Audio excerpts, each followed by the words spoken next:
Hello everyone, my name is Teresa. Welcome back to my channel. Today guys, gagawa tayo ng Facebook cover para sa ating Facebook page or Facebook profile na viewable in both desktop and smartphones.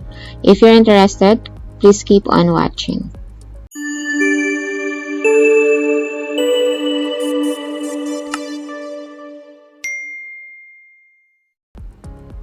According sa Help Center guys ng Facebook, ang page cover natin should be 820 pixels by 312 pixels on computer and 640 by 360 on the smartphones. Workable naman siya guys. Ang kaso, nung trinay ko siya, naging blurry yung pag-upload ko sa YouTube.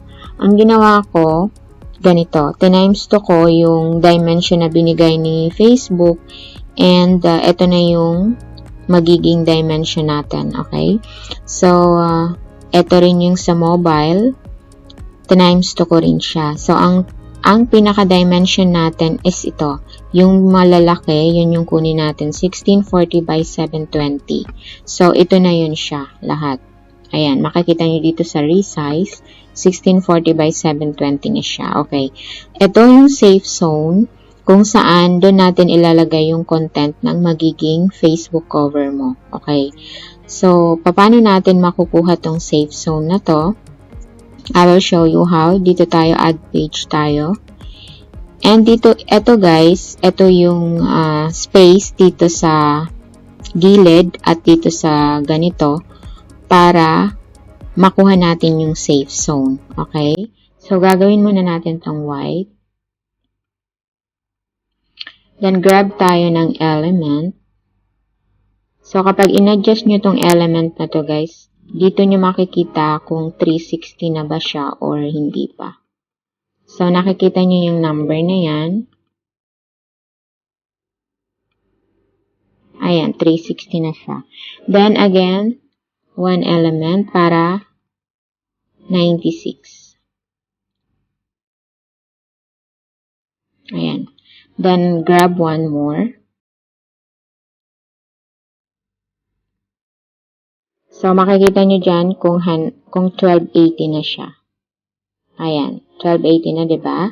And dito naman sa baba, i-adjust naman natin para maging 624. 624 ang kukunin natin, guys, kasi itong 1640, pinares natin dito sa 720, okay? Ayan, 624. Nakita nyo? Right. And then, delete natin to. Delete, and then i-position natin to sa center and middle.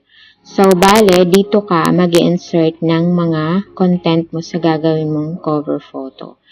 In that case, magiging viewable siya sa mobile. Hindi siya, kapag in-upload mo siya, hindi na siya magka-crop kasi nagkukusang crop si Facebook, diba? So, itatry natin mamaya after. Yan yung dati na ginawa ko. Hindi siya buo mababasa yung name niya. So, gawa muna tayo guys ng cover photo at susundin natin tong safe zone na to. Change the color as per your brand colors. And then, lagay nyo na yung mga content na gusto nyo ilagay dyan.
Let's group this one para mai-adjust natin ng sabay-sabay. Select the element or text and then click shift on your computer. And then, here, on the 3 dots, click group. So, naka-group na yan siya. Lagay natin siya sa center.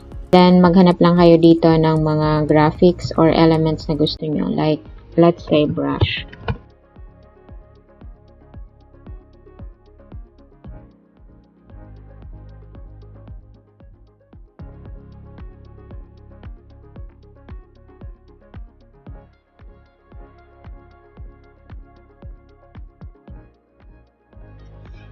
So, that is the example, guys.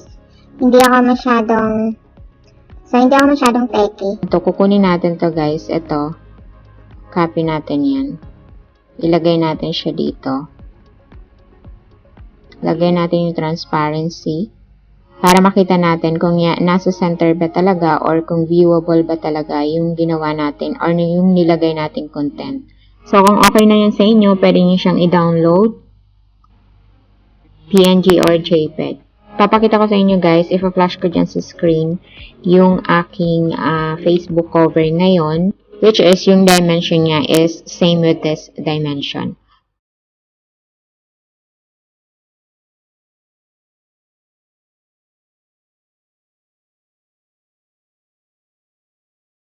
I hope na naging helpful itong video na to sa inyo. If you have clarification questions, you can comment down below and you can try it guys. Thank you very much for watching and please don't forget to subscribe, give a like and turn on the notification bell. See you in my next video.